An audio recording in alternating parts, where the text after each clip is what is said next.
নামাজ ত্যাগ করলে ঈমান থাকবে কিনা।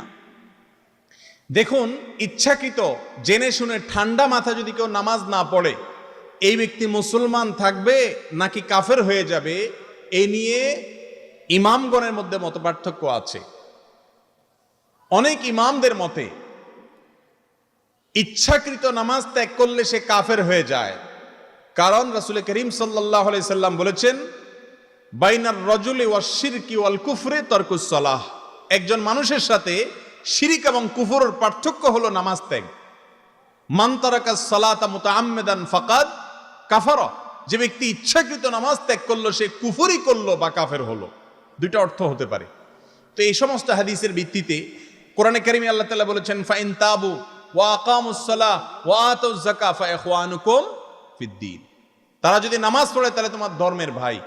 তাহলে এই সমস্ত আয়াত হাদিস থেকে বোঝা গেল যে ইচ্ছাকৃত নামাজ পড়ে না, সালাত ত্যাগ করে সে মুসলমান না। আমার কথা কি বুঝতে পারছেন? এটা অনেক ইমামদের মত। এসব ইমামদের মতে যদি স্বামী নামাজি হয়, স্ত্রী বেনামাজি হয়, অথবা স্ত্রী নামাজি হয়, স্বামী বেনামাজি হয়, তাহলে তাদের মধ্যে বিবাহ বন্ধন থাকবে না, তাদের বিবাহ বৈধ হবে না, তাদের সম্পর্ক ছিন্ন হয়ে যাবে। ডেঞ্জারাস কথাবার্তা। মুসলমানদের কবরে তাদেরকে দাফন করা যাবে না, তাদের জানাজা পড়া যাবে না বেনামাজির। কথা কি বুঝতে পারতেছেন? এটা হলো অনেক ইমামদের মত। ইমাম আজম আবু হানিফা রহমতুল্লাহ আলাইহির মত হলো, যদি কেউ নামাজ না পড়ে আর তার মনের ভিতরে অপরাধ বোধ থাকে, অপরাধ বোধ বুঝেন তো কি?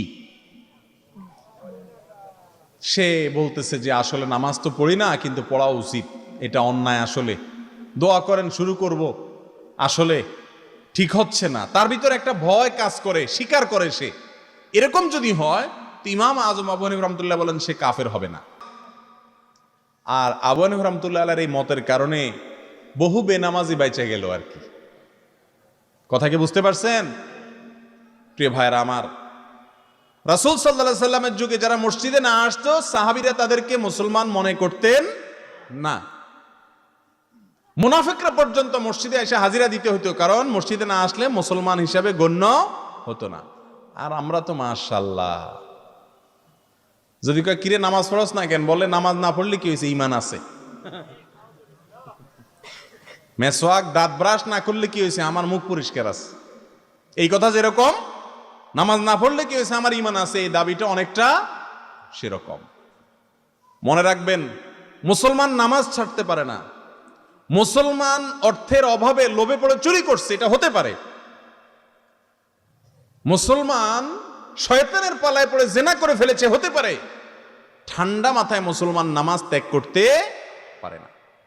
আল্লাহ রাব্বুল আলামিন আমাদের সবাইকে নামাজ কায়েমকারী মুসলমান হওয়ার তৌফিক নসিব করুন।